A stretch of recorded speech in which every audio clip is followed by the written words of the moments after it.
Hey, Rasheeda's on the jump off this afternoon. I'm stepping out of DJ mode, Rasheeda, going into fan mode, and you've got to get it. Okay. As a fan. Because I've always said if I ever interviewed Rasheeda, I have to ask her this because I've been a fan for so long. Forget that I'm on the radio. I've just been a fan of your music so much. And I have to ask you as a fan, why do we not talk about Rasheeda the same way we talk about the Rihannas, the Nicki Minaj's? Because you, to me, are one of the most underrated female talents out there. What is it? Thank you. I really appreciate it. You know what?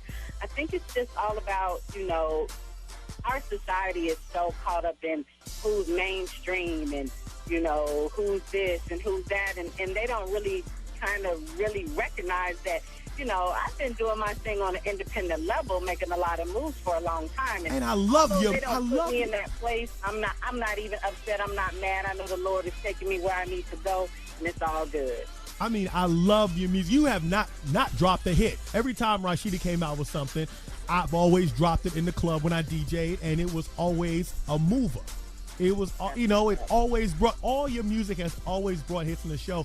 And I just always wondered why you have not hit that pinnacle that you're supposed to be. Because I think honestly, you're supposed to be up there. I just can't fathom why you're not. And it irks me. This is a fan talking now.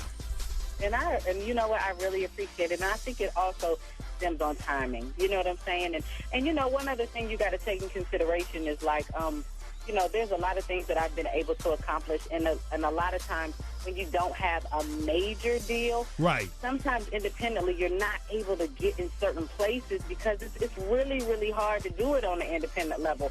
One thing people do need to understand is, you don't have to be mainstream to be successful in hip-hop. That's correct. And that's correct. One of my biggest things that I try to let people know. A lot of people, I have thousands and thousands of fans, and I have a lot of people who, a lot of naysayers and a few haters, and I'm like, if y'all understood music, then you would understand me. You know what I'm saying? If you understood independency, then you would understand where Rasheeda sits. I've sold lots. I've sold hundreds of thousands of units. Correct. And just because I'm not mainstream doesn't mean I'm not successful.